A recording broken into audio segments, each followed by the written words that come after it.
Muito bom, muito bom, muito bom. Muito obrigado vocês que estão aqui hoje no mais um Cast que Salva. E esse Cast que Salva, ele tem sido, são episódios assim, um episódio superando o outro. Cada médico que vem aqui, cada profissional da saúde que vem aqui traz novidades e traz informação que salva, principalmente hoje. Esse Cast que Salva é um Cast que Salva. Hoje ele é muito mesmo informação que salva, né? E para isso, eu tenho a honra, assim, a alegria, o prazer de ter comigo aqui Dr. Cássio Vasconcelos, ele que é uma das maiores referências em oftalmologia aqui na nossa região, no estado e nacionalmente também, depois nós vamos explicar o porquê. E ele tem um foco que ele atende muito bem também, que é a oftalmologia infantil, que esse é um dos motivos de nós estarmos aqui. Doutor, obrigado por você ter aceitado o nosso convite, obrigado por você estar aqui no estúdio da IQS, porque esse assunto que nós vamos falar hoje, ele meio que abalou aí as estruturas, né, de toda a comunicação no Brasil, né, porque é um fato que aconteceu com o filho de uma pessoa pública, né, e você é um dos grandes especialistas que cuida disso, e aqui na nossa cidade, né, eu já sei que você tem casos que já vieram de outros lugares para estar com você. Bom, obrigado, seja bem-vindo. E é uma alegria muito grande você estar aqui, ter você aqui no meu estúdio. Olha que foto bonita aí, ó. Né? A gente aqui, nossa equipe aqui providencia tudo. Obrigado, João Vinícius, por estar aqui comigo. Obrigado, viu, doutor? Fica à vontade. Eu que agradeço, Renato. E é sempre importante quando a gente tem um canal que possa chegar para a população, né? Porque, principalmente nesse caso específico, com crianças, oftalmologia e crianças sempre foi um caso que muita gente não ligava, né?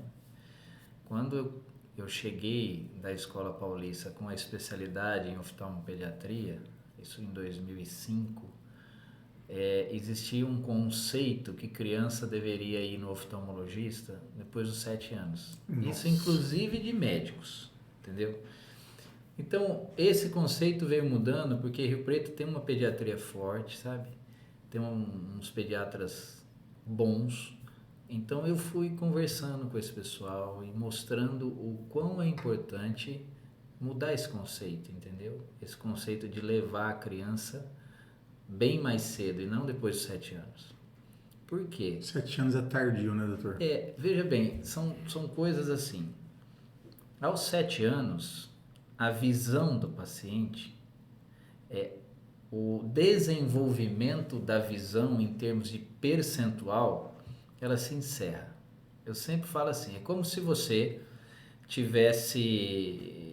passasse um verniz ali no nervo óptico e falasse assim, aos 7 anos, o cérebro fala assim, é essa visão que eu tenho que ter?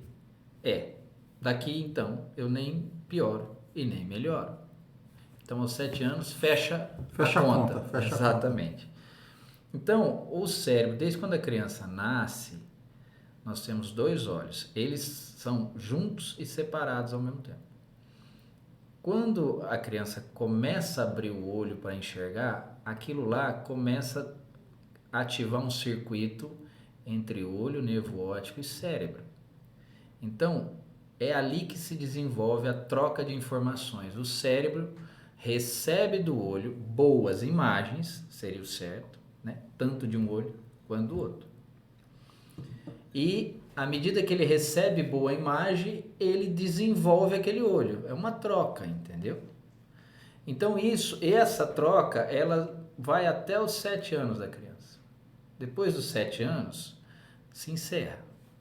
Então, tudo que vem atrapalhar esse mecanismo, desde que você descubra rápido, você consegue reverter. Se você descobriu tarde, foi embora. Nossa. E tem muita coisa fácil de achar.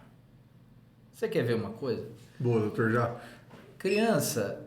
Até te fazer uma pergunta, assim, a partir de quanto... no caso aqui que a gente está falando, né, especificamente da filha do Thiago Leifert, né? Ele falou que ele viu a partir de 1 ano.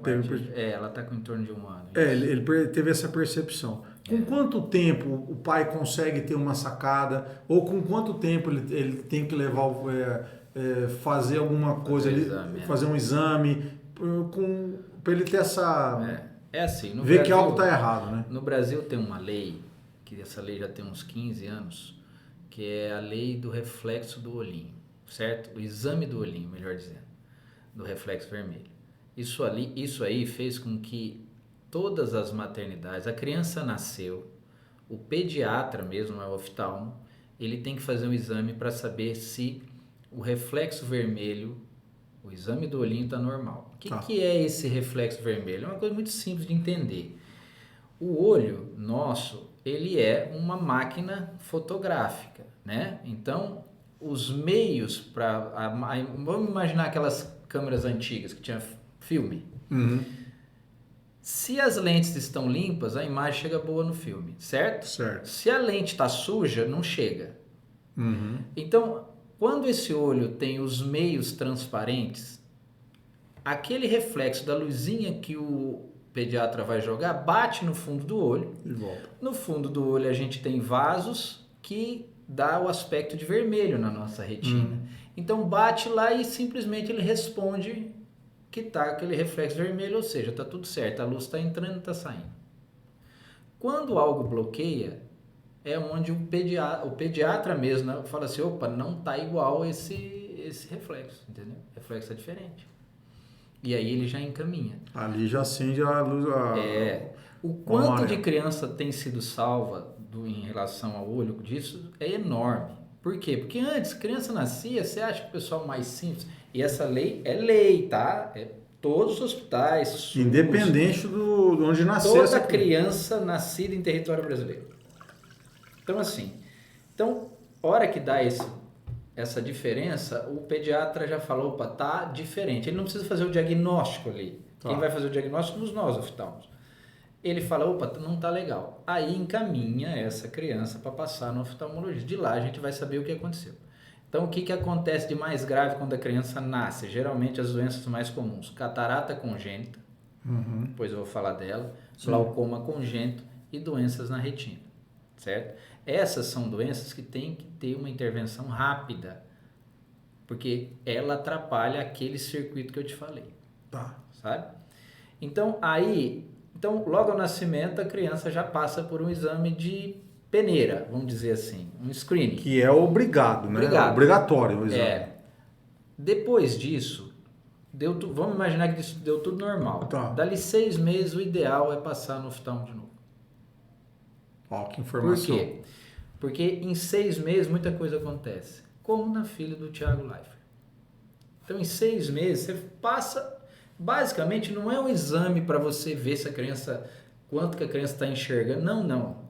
O exame dos 6 meses é para saber se algo vai atrapalhar a visão dela. Eu não quero saber se a criança está enxergando 10, 20, 100%. Não, eu não quero isso. Eu quero saber se naquele olho está tudo normal. Porque enxergar é igual andar. Se a criança nasce, quando chega lá perto de 1 ano, 1 ano e meio... Que louco isso aí, enxergar é igual andar. Já entendi por quê. Se a criança tem o pé bem formado, perna, os membros inferiores, quadril, cérebro bom, ela vai andar, não vai? Você não precisa fazer teste para ela andar, você não precisa ensinar ela a andar, ela vai andar. O olho também. Se tiver tudo bem, ela vai enxergar. Ponto. Não pode algo atrapalhar. Então, é natural, tem muita coisa que você não precisa estimular no ser humano, ele é natural, é adaptação. Então, 6 meses... Já passa, o colega viu que tá tudo bem, não tem nada, o fundo do olho tá bom, entendeu? Ele já... Isso é rápido, né, doutor? Rápido, consulta rápida. Tá. Aí, saiu daí 1 vez por ano. 1 vez por ano passa, desde que esteja tudo bem. Claro, deu algum outro sinal, aí vai. Aí o médico vai orientar, vai ter que voltar aqui, vai ter que fazer... Doutor, agora fala para nós o que é essa retinoblastoma, né? É isso, falei certo? Retinoblastoma. O que foi isso, o que foi o diagnóstico que tanto assustou as pessoas, né? E assim, quem tem filho nessa idade, né? O próprio João que está aqui nos filmando, com a filha dele acabou de nascer agora. Sim. Quer dizer, a mãe tá lá, né? As pessoas já viram uma... Já é uma expectativa grande, né? Em tudo, né? Explica para nós nesse caso, que depois a gente fala da catarata congênita, e aí tem outras questões também que a gente pode abordar. Retinoblastoma, o que é? É um tipo de câncer, né? É um tumor maligno que a criança desenvolve? Em torno, dependendo do tipo, em torno até 1 ano e no máximo até uns 3, 4 anos no máximo para desenvolver esse tipo de tumor, sabe? É um tumor raro, mas é extremamente grave, porque ele é maligno, ele metastiza, entendeu? Então ele cresce, por exemplo, o olho é como, eu sempre dou a comparação que o olho é mais ou menos uma bolinha de ping-pong, com um gel dentro, certo? Imagina uma bola uma bola de futebol normal, tem a câmara de ar que seria a retina, o corinho dela que é a nossa esclera que protege, né? E dentro dela, em vez de ar, tem um gel igual gel de cabelo, chama-se vítreo. Então essa câmara de ar ali que é a retina, estou fazendo analogia porque eu acho que a analogia para é ficar legal. mais fácil. Até um dia depois a gente pode ir lá no consultório, se mostrar a imagem, a gente faz uma coisa mais elaborada, né? Hoje é um bate-papo. Né? Então, esse gel que tem ali, ele fica um sistema perfeito ali. Esse tumor é como se ele nascesse ali nessa câmara de ar, ele começa a nascer e tomar forma e virar um nódulo mesmo ali, sabe? E quando ele vai crescendo, ele vai destruindo os tecidos, ele vai levantando, desorganizando todo o fundo do olho. Porque uma célula se maligniza e começa a crescer. E esse caso acontece em crianças nessa idade. Criança de 1 até 3 anos, mais ou menos. Então, assim, por que o diagnóstico precoce? Porque se você descobre rápido, né, sem dar sintomas, você já institui o tratamento. Porque às vezes você pega um tumor pequeno. Entendi. Entendeu? Um tumor pequeno, muito mais fácil o tratamento, muito mais fácil o prognóstico, muito melhor o prognóstico. Sim. Quando você deixa dar sintomas, quer dizer que ele, vamos supor... Evoluiu. O que o Thiago Leifert aconteceu? Ele percebeu que a filha meio desviava o olho, tinha alguma coisa que balançava dentro do olho e estava com um pouco de estrabismo. Por que estava com estrabismo? Porque o olho já não estava enxergando bem. A hora que o olho não está enxergando bem, o que acontece? Ele perde a referência de enxergar. Aí ele começa a desviar. Então já tinha um tumor, provavelmente, que já estava afetando a área central, né? Então, o diagnóstico precoce, a avaliação, como nós falamos, evita muita coisa, assim como essa. Não é toda criança que chega lá com um exame que você vira ela de ponta cabeça. Claro, às vezes tem alguma coisa que está muito pequena e vai crescendo, mas aí você já está monitorando dentro do screening ali, né? Então, esse retinoblastoma é um tumor grave, é um câncer, é grave e ele pode até matar. Só que hoje a tecnologia está muito evoluída para ele. Doutor, então, só uma coisa. Então, não é só cegar. Ele pode matar. Matar. Isso, porque ele metastiza. Ele metastiza para nervo óptico, para osso. Entendeu? Entendi. Então, é um perigo esse quando você não descobre rápido. Todo o sistema nervoso pode estar envolvido na metástase desse tumor. Mas quando você descobre rápido, antigamente era muito difícil. Quando chegava um tumor desse, o tratamento era feito através de radioterapia e a radioterapia trazia mais sequela do que outras coisas. Então isso, durante muito tempo, quando chegava um tumor desse, sabe o que você fazia? Tirava o olho da criança. Sério, doutor? Tinha que tirar o Estamos falando de quanto tempo isso aí? Nós estamos falando de uns 15 anos. Melhorou de 10 anos para cá, sabe? Tá. Mas assim, tinha que tirar o olho. Você não tinha muita coisa de fazer. Aí, os quimioterápicos vieram melhorando muito, né? E hoje você tem uma quimioterapia que injeta direto na artéria oftálmica, que a gente diz. Então, ela atinge direto o centro do tumor. Sério, doutor? Então, isso deu uma sobrevida, tanto de sobrevida da criança, você conter o tumor para que ele não metastize. Isso também tem na nossa cidade? Não tem. Aí eu vou te falar por quê. Tá. Ele não metastiza, assim como você consegue não deixar essa visão piorar. Entendi. A menina usada na reportagem, que foi uma paciente minha, Tá. foi na reportagem. Na reportagem que saiu na Globo agora. Na Globo. Foi mais ou menos igual o caso do Thiago. Começou com estrabismo, fizemos o diagnóstico, mandamos para o GRAAC de São Paulo, que são excelentes. E aí, como instituiu o tratamento, enfim, hoje a menina ela foi com 9 meses. Tá. Ela já está com 5 anos, está enxergando 100% do olho não afetado, e está com uma visão de cerca de 50% do olho afetado, tumor estável e o estrabismo melhorou. E quando pega de um, vai para o outro, não necessariamente? Não, tem os casos bilaterais, Tá. é um outro tipo. Tá. Tem caso bilateral, que a gente já teve esses casos. É um pouco mais assim, tudo depende do tempo que você fez o diagnóstico, Tá. entendeu? Então assim, retinoblastoma é grave, só que é um tumor que dá, vamos dizer, ele dá chance de você tratá-lo. Nesse caso especificamente, que foi agora para a rede, como é que é o nome da filial da Globo aqui? A TV Tem. TV Tem, nesse caso, então essa menina foi diagnosticada com 9 meses, quando chegou para você. 9 meses. A mãe percebeu algo mais ou menos igual o Thiago. É. Percebeu que a água não estava bem, o desvio estava tendo desvio. Enfim, conseguiu fazer o diagnóstico precoce, foi para São Paulo, está até hoje fazendo tratamento, o pessoal lá do GRAAC. E ela está muito bem, entendeu? Entendi. Ela está muito bem, está com 50% de visão, mas para quem antigamente tinha que tirar o olho, hoje ela está com o tumor estável, ainda enxergando cerca de 50%. Quer dizer, foi totalmente pegar... Salvou a vida. Salvou a vida da criança. Salvou a vida da criança. Salvou a vida dela. Entendeu?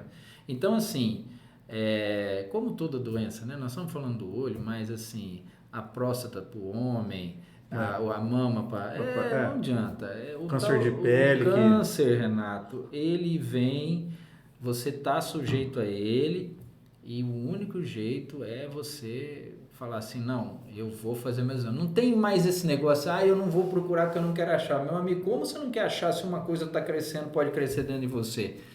E quando é pequeno, é mais fácil. É mais fácil de resolver. Então, essa ignorância que às vezes a gente tem de, eu não quero ficar procurando as coisas, isso não existe, acaba. Doutor, e como você disse assim, se a pessoa levar ali o tratamento, né? O tratamento não, a consulta, né, regular, é muito difícil não pegar no início, né? Você vai rastrear muito mais. Né? Você vai ter muito mais chance de ser... E hoje cada vez as crianças estão indo mais cedo para a escola, quer dizer, tem que passar com oftalmo mesmo.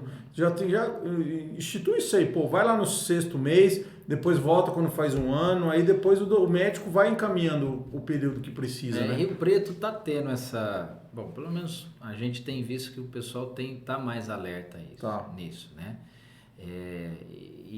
Voltando um pouquinho nas outras patologias, o glaucoma congênito é uma doença também rara, mas é de urgência oftalmológica. Você tem que operar a criança, porque senão o olho começa a crescer. Já fala então, quais são as outras doenças que podem acontecer nesse mesmo período aí? Tá. Né? O glaucoma é um deles.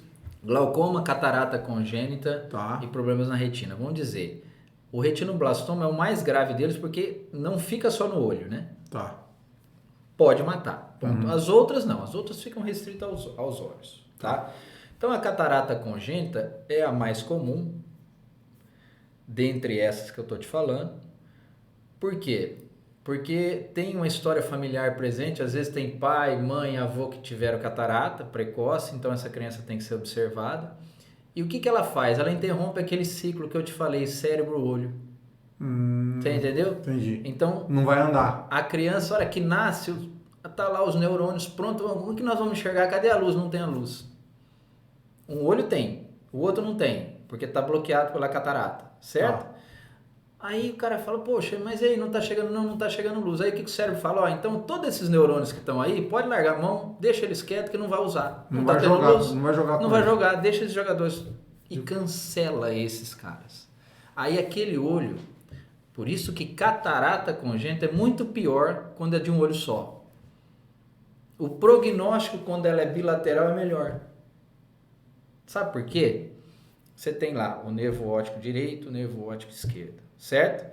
Então quando tá para nascer, tá lá os caras prontos para começar a trabalhar, receber luz, receber imagem e começar a fazer o serviço dele. A hora que abriu o olho a criança, tá fechado, tem uma janela fechada. Aí esses caras não trabalham. Aí tem um momento que eles desligam, falam, não vai precisar do pessoal não, deixa só o olho esquerdo, vamos dizer.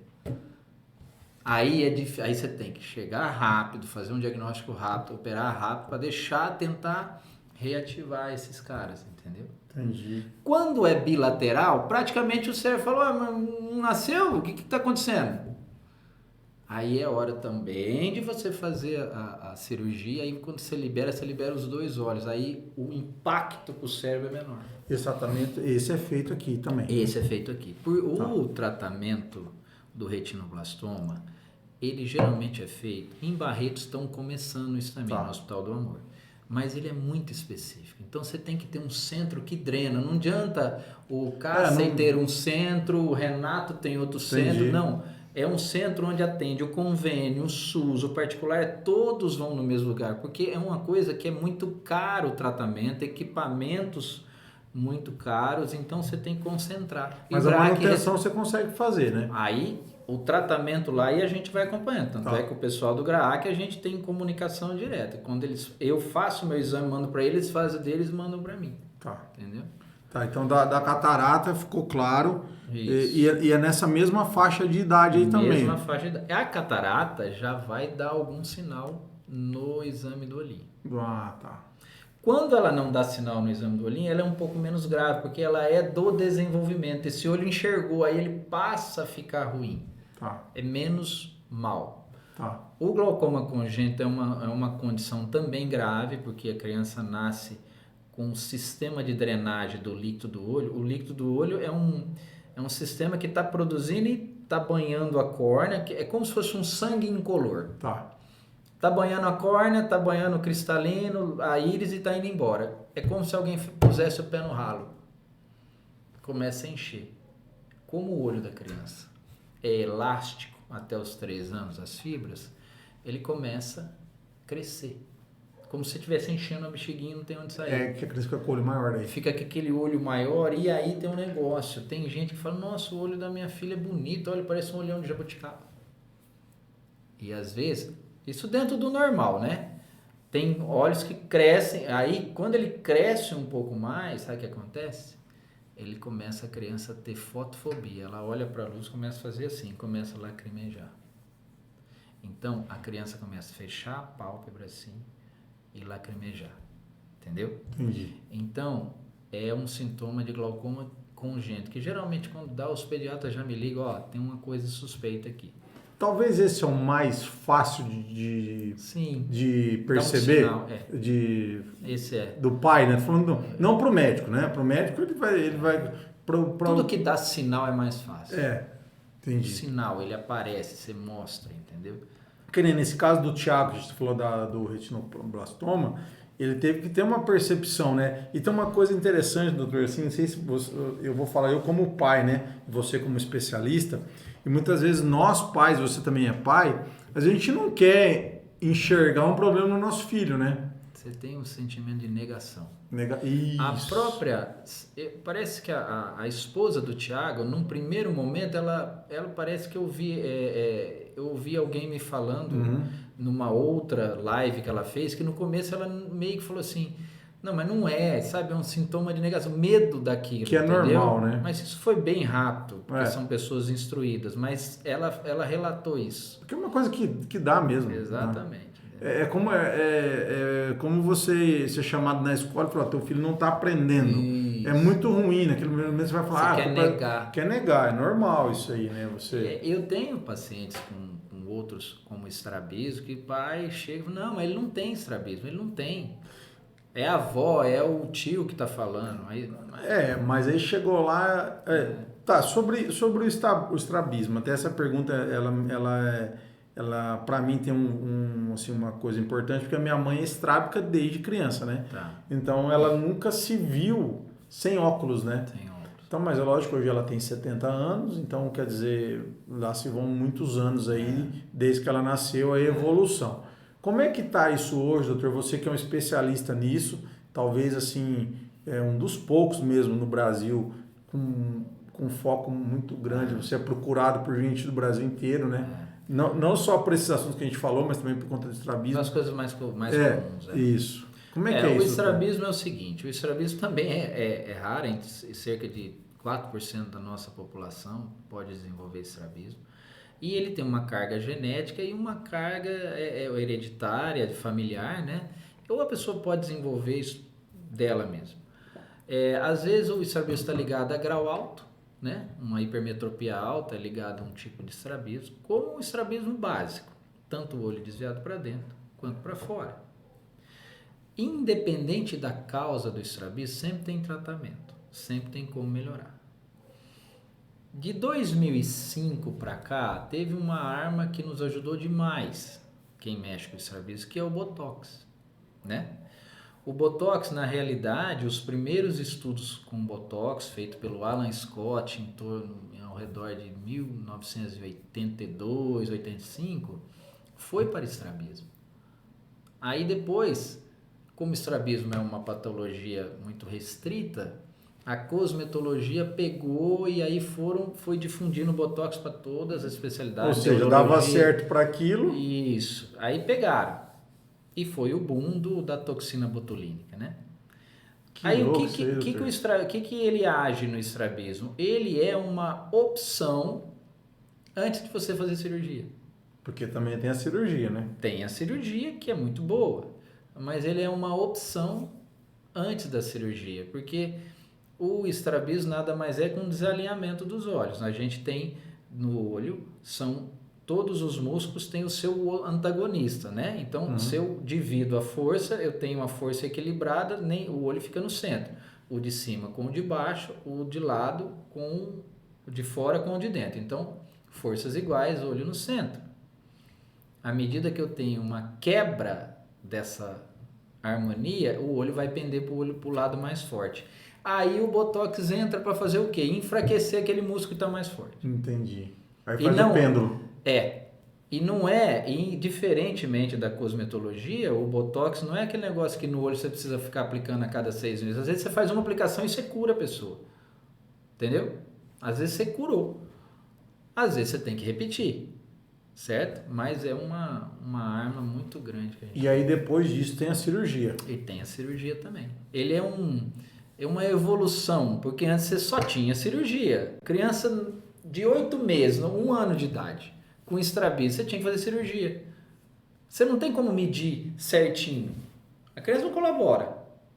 Certo? Certo. E você tinha que fazer uma cirurgia num olho pequeno, que a hora que crescesse, a relação dos músculos com a aorta poderia, dali quando tivesse 3, 4 anos, você tinha que operar ele de novo. E agora com o Botox, você pode fazer um Botox nessa paciente, ele melhora, passa mais 1 ano, 2 anos, de repente você repete, ou você já deixa a criança maior para você fazer a cirurgia. Doutor, deixa eu fazer uma pergunta, cara. Eu que estou vendo você falar aqui. É lógico que você também atende adultos, né? Você também tem uma clientela muito forte também em glaucoma, Isso. Né? Na parte adulta, né? Mas hoje o tema aqui é infantil. Depois a gente volta outro dia para falar em glaucoma em adulto, né? Cara, como é que é para você, assim, lidar com isso por ser criança, de ser uma coisa muito importante, assim, ao mesmo tempo que é uma super responsabilidade, né? Porque vai mexer no olho de uma criança e sabe que isso pode impactar pro resto da vida, mas ao mesmo tempo também acho que é muito gratificante quando você consegue resolver e ver essa criança lá na frente e falar, cara, essa criança podia ter ficado cega, né? Ou até morrido, né? Exatamente. Que eu não tinha noção que essa doença podia matar. Né? Ô Renato, é assim, quando eu fui fazer oftalmopediatria, você faz, sendo sincero, você não faz a oftalmopediatria porque você tem uma paixão imensa em fazer oftalmopediatria. Você faz, às vezes, por oportunidade, né? E eu já tinha formação de glaucoma e fui fazer oftalmopediatria focado no glaucoma congênito. Aí abriu o leque, né? Então, eu sou especialista no glaucoma do adulto e no congênito. São poucos médicos, né, com essas duas formações, Não né? tem muita gente que opera criança, não, de glaucoma.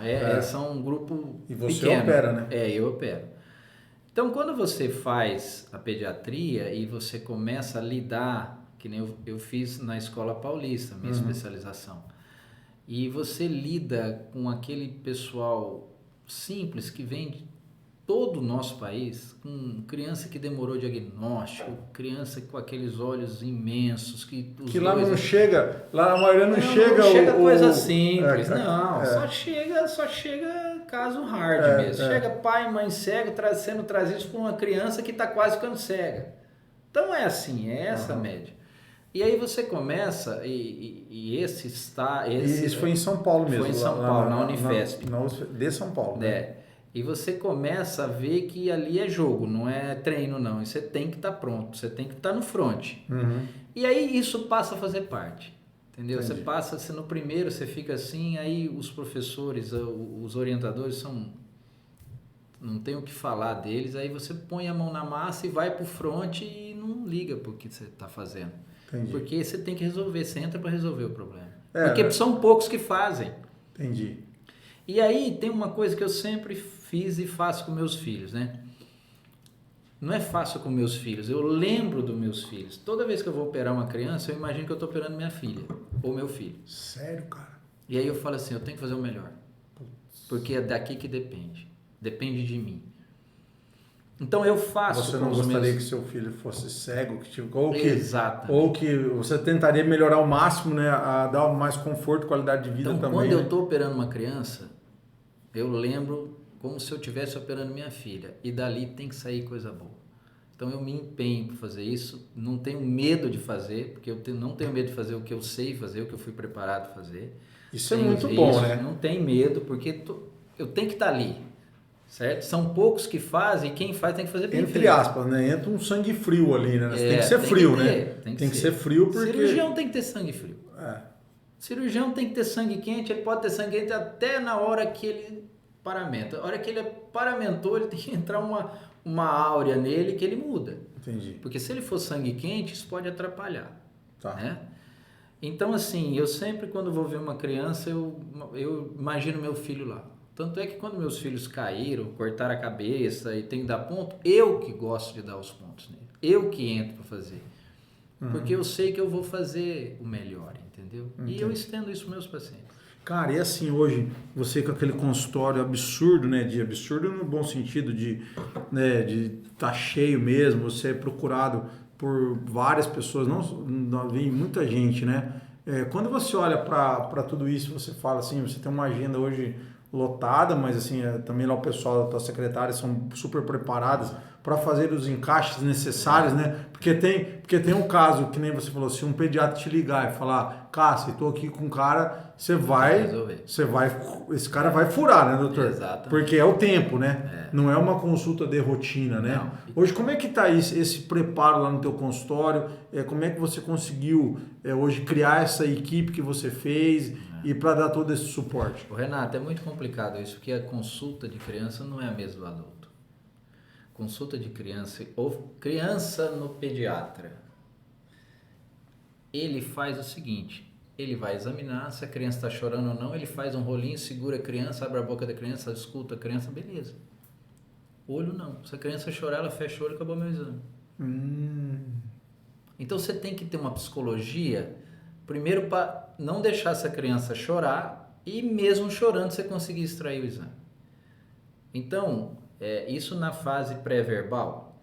Quando a criança começa a te informar, você tem que ter mais tempo ainda, porque eu coloco as letras para você, você vai lá e fala. E a criança que está alfabetizando?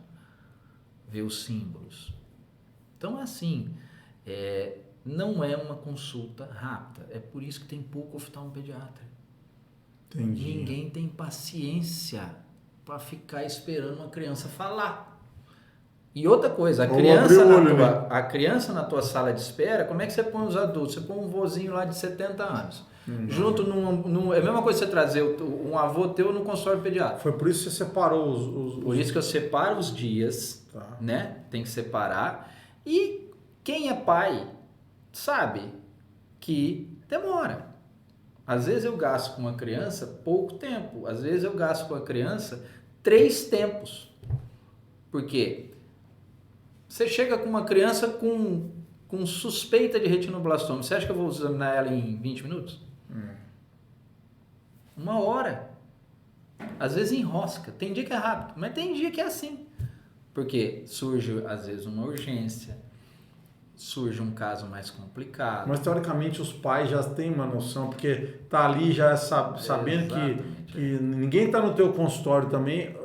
Tem consulta ainda muito de rotina? Não, a maioria, graças a Deus, é de rotina. Ah, putz, então beleza. A maioria. Mas quando dá um caso desse, ele enrosca, né? Ele enrosca. E caso de grau alto também, né? Porque é uma coisa simples, mas assim, você tem que fazer exame, dilatar, então tem muito isso. Boa pergunta depois também, se eu falar sobre grau e quanto...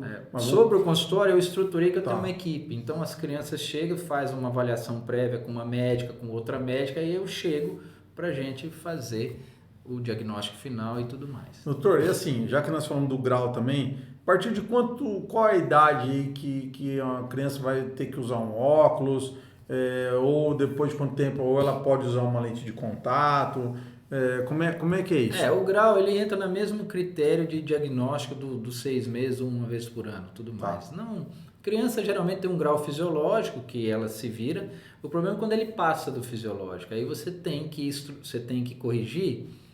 Por quê? Porque entra naquele negócio, cérebro-olho. O olho mandando... Você tem 5 graus de miopia ou de hipermetropia. Uma criança de 3, 4 anos. 6, 7 graus. Não está chegando imagem boa. Aí o cérebro não vai estimular. Aí você tem que fazer o óculos.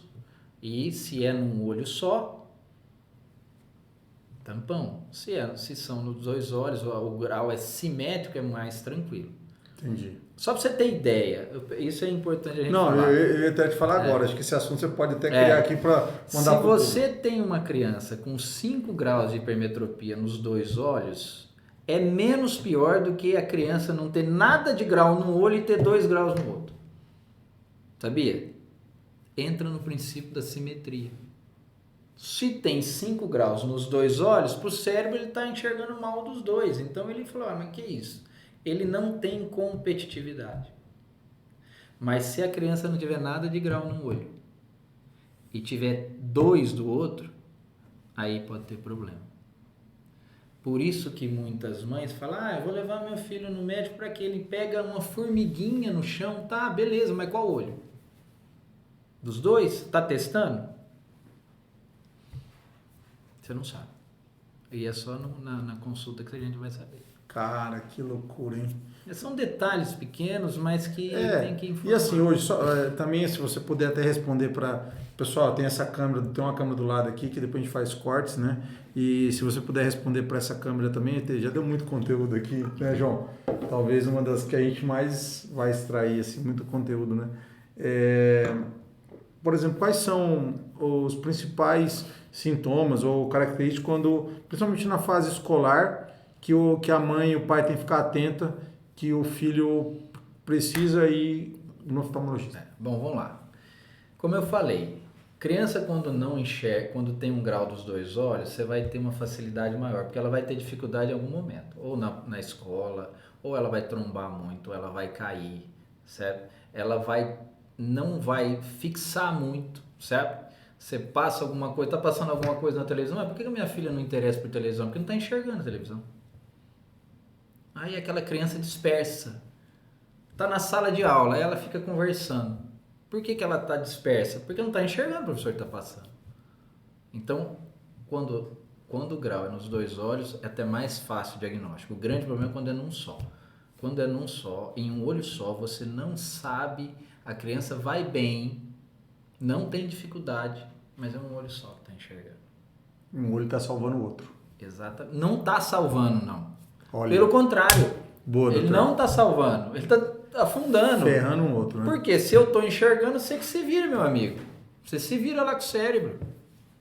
Não está salvando. Está salvando ele de enxergar. Mas o outro olho começa a ficar. Cara, que legal esse assunto. Numa situação pior em termos de porcentagem de visão. Então, criança até os 7 anos faz desenvolvimento da visão. Tem que passar no oftalmologista. Não tem como você saber se você não passar.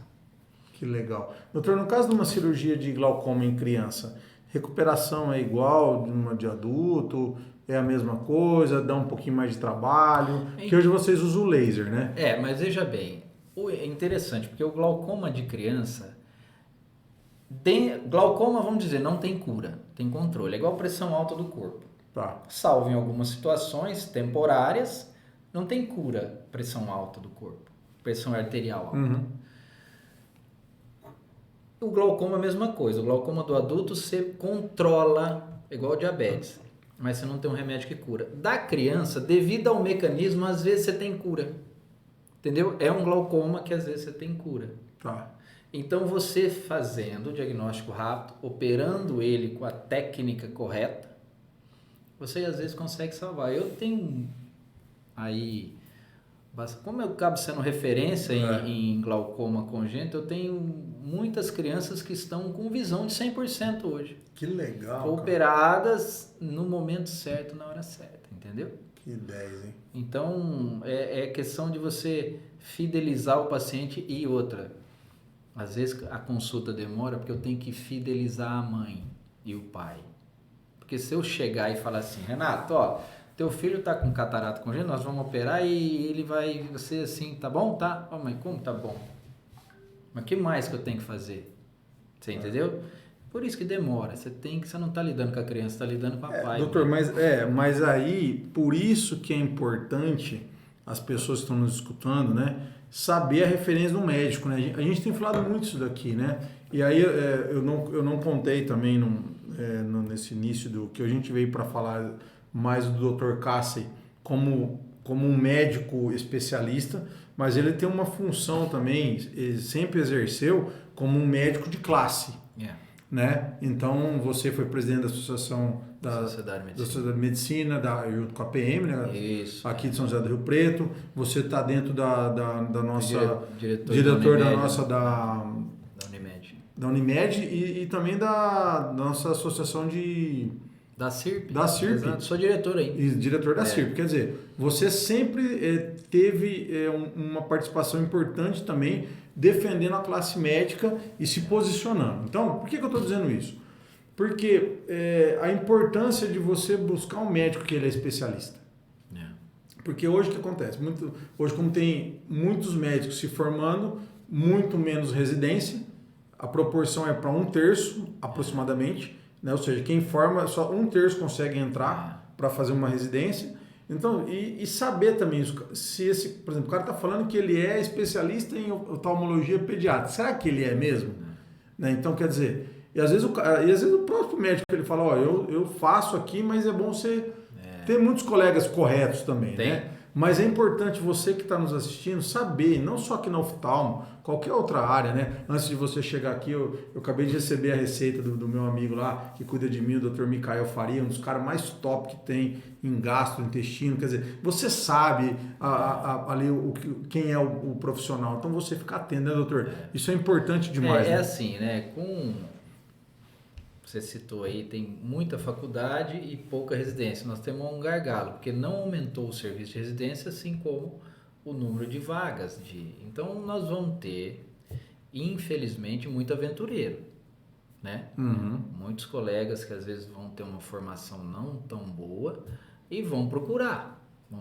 Então, de repente, vão querer fazer e vão dizer que fazem. Certo? A oftalmologia é um pouco diferente, sabe, Renato? Eu acho também. Se o cara tem que entrar numa residência, ele é diferente. A oftalmologia, tanto é que o pessoal fala oftalmologista não é médico, até a hora que cai um cisco no olho dele. E aí ele procura o colega médico, o colega oftalmo. Uhum. Então, assim, Ou até que ele não está conseguindo enxergar fazer uma cirurgia como fazia, né? Exatamente. Então, assim, o especialista, principalmente na parte de oftalmopediatria, que são poucos, é pouca gente que se aventura. Tanto é que você chega... Eu fiz muito plantão na época da residência, plantão de porta de hospital. Chega tá lá o médico plantonista, que o cara chega morto no acidente, ele consegue salvar. Mas se o cara chegar com um cisco esquisito no olho, ele não põe a mão. Nossa. Você entendeu? Então, oftalmologista, chega um cara com algum problema no olho, ele já pede o oftalmologista. Então, é uma especialidade onde não se tem muito aventureiro. Então, isso acaba sendo bom, né? Não é todo mundo que vai se arriscar a fazer um diagnóstico errado aí. Cara, que legal, né? Doutor, mas assim, eu acho que foi um bate-papo aqui fantástico e ao mesmo tempo te agradeço porque... você foi uma das pessoas que abriu muitas portas para nós aqui, para nossa empresa. A nossa empresa deve muito para você, Queria que você soubesse disso, porque no momento que a gente estava virando digital, ali no final de 2018, 2019, você estava dentro da sociedade de medicina, né? E ali, hoje, através da sua gestão, gerou uma fidelidade tão grande com a sociedade, né? De medicina, que foi ontem ou foi hoje que até o Leandro esteve aqui? Foi hoje, o Leandro esteve aqui gravando um podcast, vi essa parceria que você iniciou. Então, assim, a gente é muito grato a você, entendeu? De você ter propiciado isso para nós. E saber, assim, de ter dado oportunidade, né? Também que tem muitas pessoas que querem oportunidade, mas a gente sempre buscou fazer a coisa de forma certa, correta, né? A Sociedade de Medicina, eu entrei primeira vez como tesoureiro na primeira gestão do Giovanni, mas eu sempre frequento a Sociedade de Medicina. E teve muito tempo onde a Sociedade de Medicina era uma sociedade fechada, né? E veio mudando, vieram os presidentes que antecederam o Giovanni, já estava uma visão, o próprio Elencar, uma visão que aquilo lá tinha que abrir, né? Que tinha que gente ver o que a gente faz, né? Ver a Sociedade de Medicina, o que ela promove de defesa de classe, de levar conteúdo. Não e só os eventos, né, doutor? Os eventos, evento também, mas outro que vem relacionado. E quando a gente conheceu você e eu via que a gente tinha os eventos, falei, isso é importante mostrar, é importante abrir, né? Sim. E eu tive a felicidade de entregar para o Leandro que está seguindo isso aí, com essa mesma mentalidade de, Sociedade de Medicina não é aquele clubinho médico onde se reúne os médicos lá, não. Abre, venha ver, tem conteúdo. Na pandemia, a Sociedade de Medicina ajudou demais a própria CIRP e ajudou demais o comitê, entendeu? Sim. Jogando junto, conversando, fazendo um meio termo. Então, isso foi muito importante. Doutor, e uma coisa muito assim, no ano passado, a gente fez aquele congresso, né, João? É o 27º, se não me engano. Isso, do Oeste Paulista. Do Oeste Paulista. Nós temos online, junto com a equipe maravilhosa, o Dr. Eduardo Palmegiani, que coordenou junto com a gente aqui. E, cara, nós fizemos um dos congressos mais loucos em termos de online, que depois que passou, né, o Dr. Eduardo falou pra mim, cara, esse eu não vi nem na Europa. Ele só falou agora pra mim. Exatamente. Cara, e assim, foi muito legal, porque eu acho que nós colocamos simultaneamente, que nem João, mais de 45 médicos online e mais de 300 pessoas assistindo. Essa diretoria que sucedeu a mim, o Leandro já era meu tesoureiro, não. Então o Leandro pegou esse pessoal assim, tá com vontade de fazer, entendeu? Então pegou a diretoria que tá hoje lá, assim, foi muito legal. Pegou veio de assim, vamos fazer.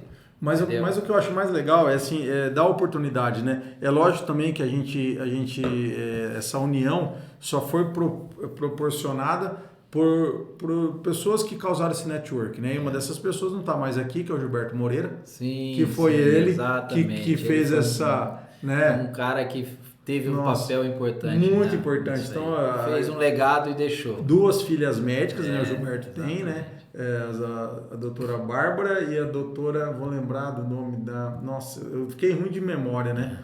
Então, assim, me perdoe a outra filha do Gilberto, mas vocês tiveram assim um pai maravilhoso que a gente está relembrando aqui. É um cara que faz falta. É um cara que faz falta demais. Faz mesmo. E assim, obrigado, viu? A minha memória dele, né? Ele foi um elo importante, inclusive eu faço parte da diretoria da CIRP também, desde da época do Paulo. Estou com o Kelvin, eu estou como diretor de grandes empresárias da saúde e estamos com um projeto aí legal de fazer de Rio Preto uma coisa que a gente sempre falou também, né, doutor? Exatamente. É difícil sair do papel, tá, Renato? Eu sei. Que é o turismo médico em Rio Preto, né? E a gente não é fácil, tá? Porque você precisa... Sabe o que? O Kelvin, sempre eu falo com ele. É difícil o médico sair do consultório e virar só essa parte, ficar conseguindo levar 2 coisas, porque eu tenho um consultório cheio, então me pesa. Então assim, mas o Kelvin chegou para mim e falou, Cássio, mas eu preciso que a gente faça isso pelos próprios atributos que Sociedade de Medicina e tudo mais. Então eu falei, Kelvin, então você me dá um tempo que a gente vai conseguir colocar isso para andar. E estamos conseguindo. Doutor, até porque, para ser bem franco, né, nós não podemos, a gente já falou disso, né? A gente vai fazer um trabalho agora pro irmão do Kelvin, que é o Dr. Roberto Kaiser, e assim, a gente não pode deixar um médico como você, como outros que tem aqui, sem serem conhecidos nacionalmente, porque é essa informação que salva. Poxa vida, e muitas vezes, de repente, uma pessoa que está aqui do lado, aqui em Paranaíba, não sabe que tem um cara como você aqui que vai rodar aí 300 quilômetros e vai vir salvar a vida de um filho. Né? Então, nós não podemos... levar informação. Levar informação e se posicionar mesmo. Porque todo mundo, muita coisa fica restrita às capitais, né? Não, vai na capital, não, doutor, vai na capital. E assim, né, uma outra coisa também, o tema não era esse, mas depois a gente, se for o caso, mas é importante, depois para frente, a gente pode até cortar esse pedaço aqui, né, e deixar, mas por quê? O que acontece? Se você pensar que a estética, a medicina estética, que faz a parte estética, ela é muito forte, né? Então, por exemplo, vamos pensar, você está num grande centro hoje, que é o Dólios, dos maiores centros do Brasil em oftalmologia, né? E que ao mesmo tempo também se tornou um grande centro de estética, né? Hoje tem lá grandes amigos meus e seus que operam lá, né? Cirurgia, porque lá é uma referência, é um hospital eletivo, né? Mas tudo bem. Aí a estética, ela acaba investindo muito mais, porque é a medicina fim. Exatamente. Mas e essa medicina que está aqui, que é a medicina de... Essa não aparece. Essa não aparece, mas nós temos que fazer isso. Porque alguém que está precisando... Vamos dizer, ela não dá ibope, né? Não dá ibope. E assim, eu entendo, a gente aqui ajuda tanto médicos que trabalham com estética, como médicos também que trabalham com a doença, né? Curando a doença. Mas o que eu digo é que as pessoas, quem está aqui em volta da gente, nesse raio que Rio Preto está muito bem localizado, né, precisa saber que existe um Dr. Cássio Vasconcelos aqui que vai ajudar essas crianças desse raio aqui de 300, 400 quilômetros, 1000 quilômetros que seja, e quantos pacientes que você tem que pega o avião e vem de fora, que existe alguém, ou em outros lugares que seja, né? Só para citar, eu tenho pacientes pediátricos da Inglaterra, do Japão, da Suíça, por quê? Porque nesses países, apesar de serem países desenvolvidos, a medicina é um pouco socializada. Ou seja, na Inglaterra, você não é assim, eu vou levar meu filho no oftalmologista. Não é assim. Você leva para o médico da família, que ele é lá da tua comunidade, ele vai saber e vai te encaminhar para o oftalmologista. Você não escolhe. Você não escolhe. Para você escolher, você pode, mas é muito caro. Paga muito. Você entendeu? Entendi. A grande maioria da população não tem como eu escolho o meu especialista. Não é assim. O Brasil é diferente disso. Isso faz a medicina do Brasil ser mais pujante também. Que legal, hein, doutor, isso aí. Entendeu? Então, assim, eu tenho pacientes que nas férias vêm e traz o filho. Tanto da parte de glaucoma, eu tenho pacientes do Japão que sai e vem aqui uma vez por ano. E a gente comunica. Hoje melhorou por causa do... hoje o Instagram, celular e tudo mais, né?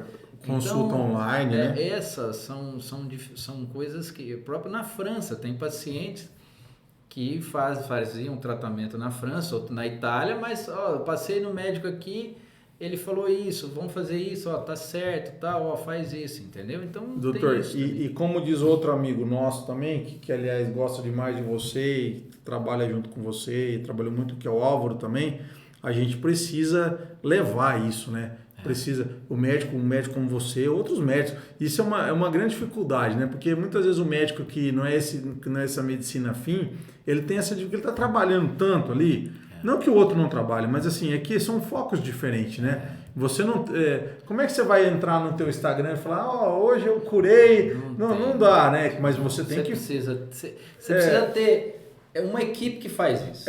Isso. Não tem jeito. Mas você também não mostra. Mas, doutor, mas não pode, né, deixar de falar, porque, cara, você deu tanta informação aqui hoje que salva tanta gente, né? Porque, você vê, e como você disse, né, um tema desse, que é um tema importante, ganhou muita notoriedade por conta que um cara renomado, né, falou, mas isso é o dia a dia das pessoas, né?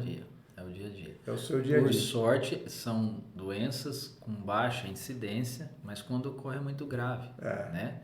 Então, a decisão entre salvar o olho ou a vida, ela é questão de meses. Legal.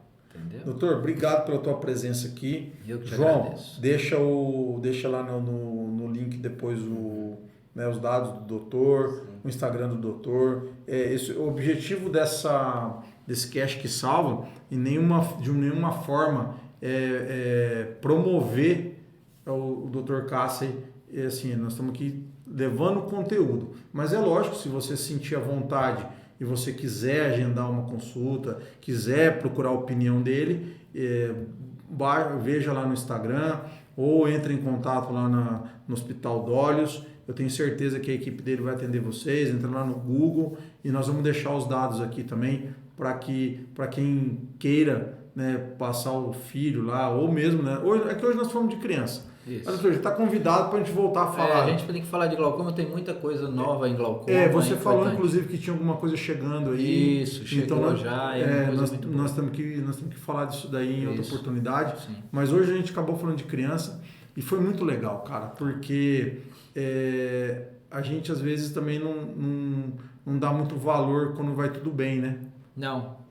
Esse que é o problema, né? Quando você tá tudo bem, você vai achando que tá tudo bem, mas nem sempre tá, né? Então é rotina, né? É fazer os exames periódicos. A mulher no ginecologista, exatamente, o homem no urologista, e sempre passar para olhar o quê? Olhar o teu pulmão, olhar teu intestino, que isso é rotina. Cara, é tão louco isso aí, doutor. Eu fiz exames o ano passado, antes de eu pegar Covid, né? E aí eu acabei não pegando os exames. Um mês antes de eu pegar Covid. E aí eu fui pegar os exames agora. Meus exames estavam tudo destruído. Vitamina D derrubada, não sei o que lá. Cara, eu era um prato cheio pro Covid. Exatamente. Entendeu? Talvez se eu tivesse pegado esses exames... Talvez você ia tomar os cuidados. Quer dizer, a importância disso. E aí você vê quando você está no estado, como eu fiquei lá internado vários dias, que é muito rápido, né? Ô Renato, assim, além de ser rápido, é imprevisível, né?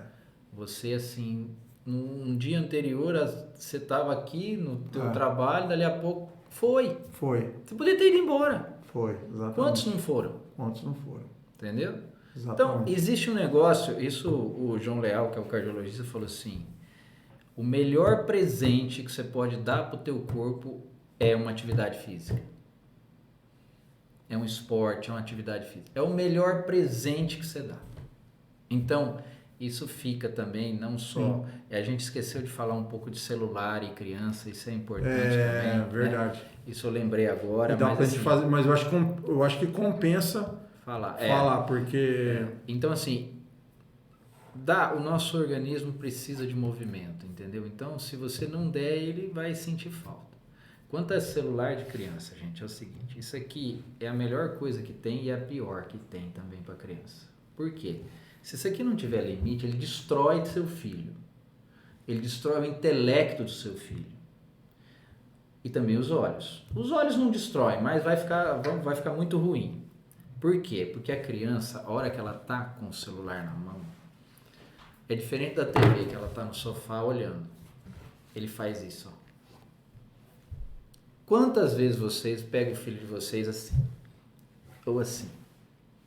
Isso aqui é muito ruim para o olho, porque principalmente quem tem tendência de miopia, isso aqui piora a miopia. A distância do celular, falando em distância, correto uso, são 30 centímetros. Não só do celular, como do livro, do caderno. Coisa fácil. Pega a sua mão, coloca aqui e aonde termina o teu cotovelo é onde tem que ficar o celular. É isso aqui, ó. Certo? Computador é o braço esticado. Braço esticado, notebook. Braço dobrado aqui que tem que ficar o celular da criança. Outra coisa, brilho. À noite diminui o brilho.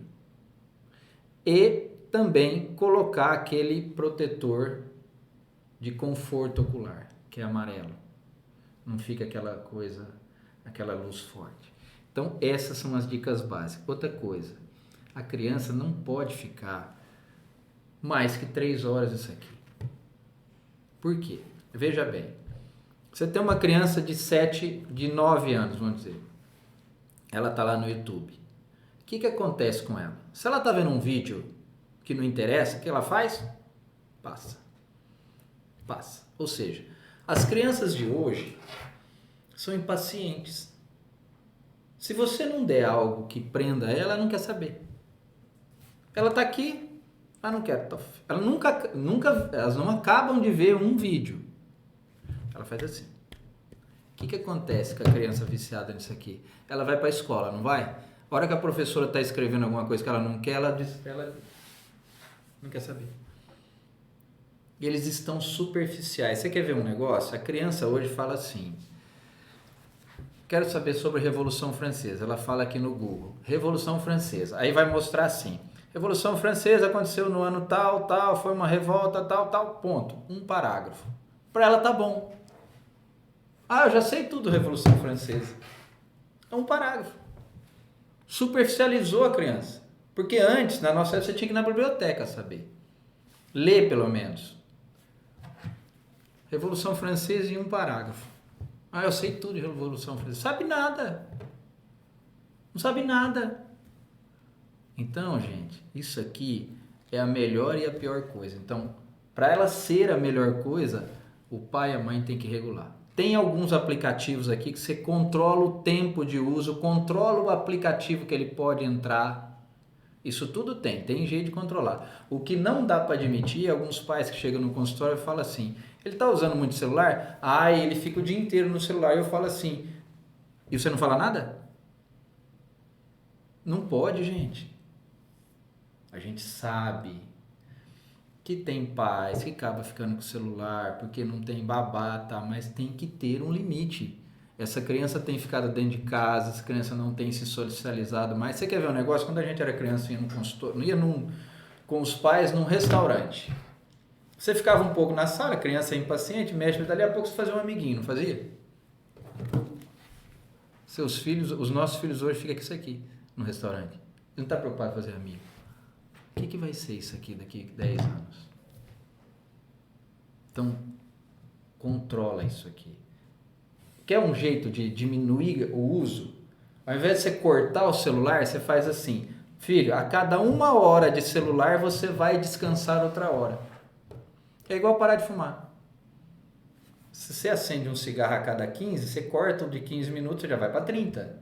Dali a pouco você corta o de 30, você já vai para 45. Então, uma dica, você vai usar o celular 1 hora, depois você vai descansar outra hora. Deu 9 horas da noite, desliga a tela, mãe, desliga a tela. Pode ir para a TV.